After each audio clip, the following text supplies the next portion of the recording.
Oh, hi. Thanks for coming to the studio today. You came just in time because we're going to go visit an old friend of mine. His name is Biko Casini, and he was raised here on the farm community.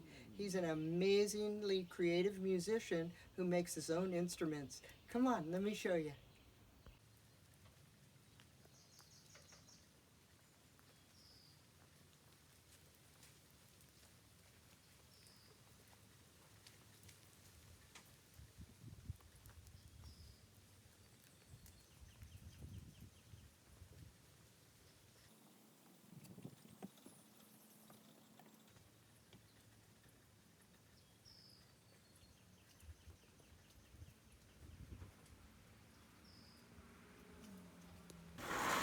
Hey guys, welcome. Hi Bernice. Hi Xandra. Come on in. Hi.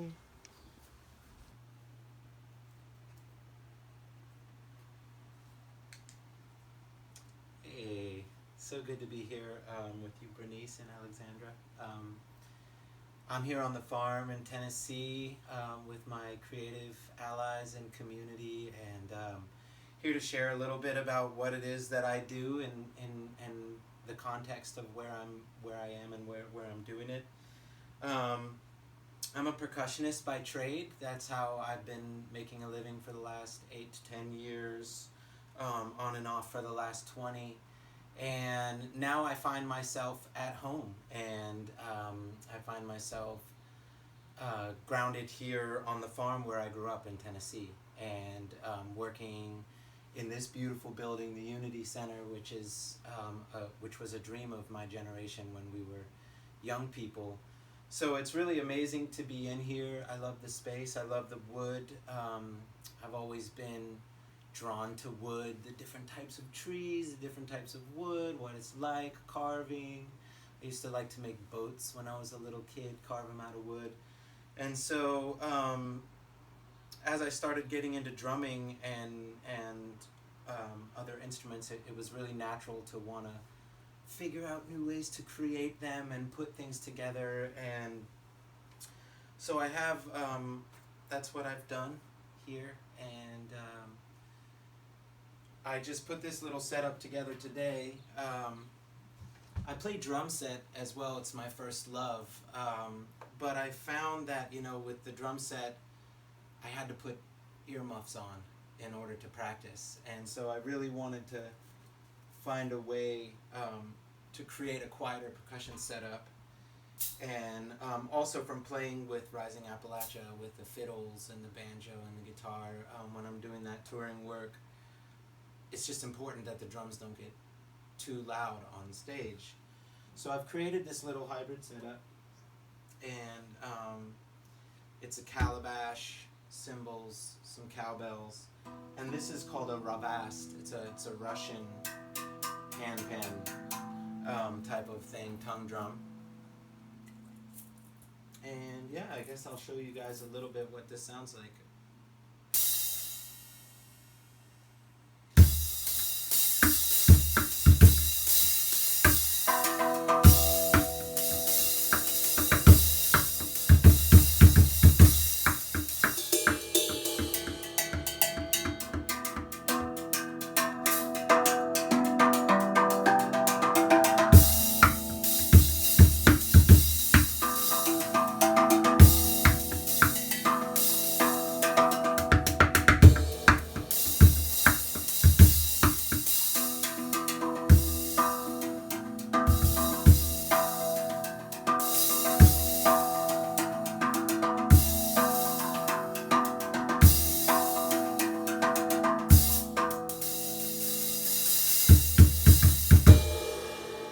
Just a little groove on the setup.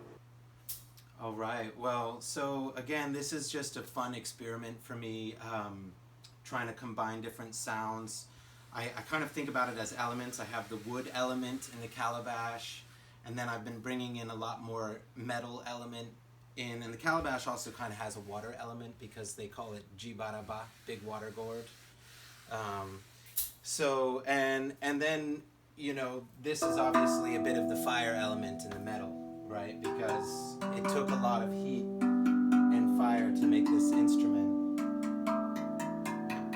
So yeah, I think about it elementally, and then I began to transition into strings and into making stringed instruments.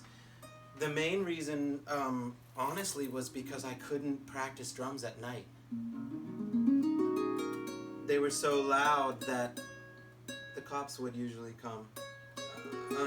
So finding an instrument that I could play late at night was important to me, and this instrument has been such a beautiful meditation. It's called an ungoni, a Camille ungoni, kind of a youth harp.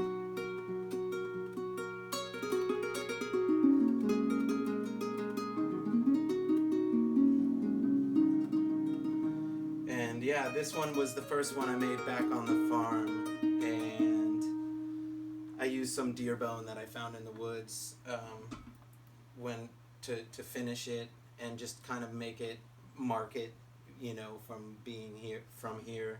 I'm always working on new ones. This one is a beautiful one. Probably will find its home somewhere one of these days, but I love it. I love playing it.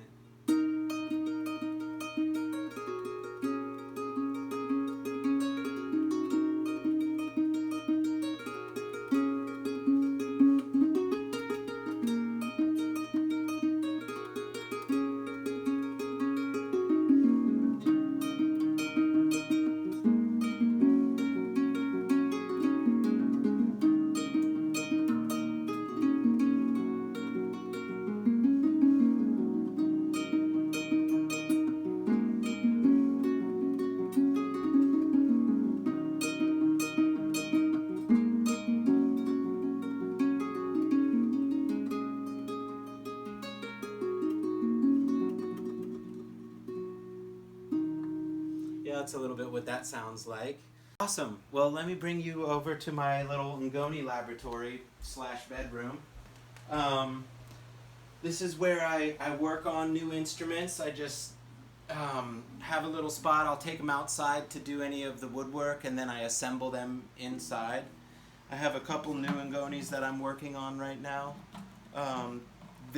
This is made out of a gas pot, has a purple heart neck, and I put some ebony that was for violin fretboards or tailpieces, and I put that in the neck.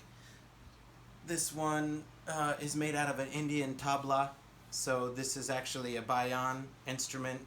When the heads break, I can get them from tabla players who it's a little bit more expensive to fix them than just pass them on. So I've been making Ngonis out of them. This is a two-spirit Ngoni that I'm making for a friend of mine that's two-spirit. You see the two-spirit head. This neck was carved in Africa in Burkina Faso. And my friend Shay Freedom is going to get that at some point soon. So yeah, this is something I really enjoy, and on a kind of deeper level, it's like we're all on this sort of quest to find harmony on some level in our lives, and I find that when I make instruments and tune them up, I go through this process where I'm finding that harmony in the instrument, and it's kind of like finding it in myself, and the relationships between the notes of music are just scientifically proven to heal. So once you create those scales and then you play those scales, it's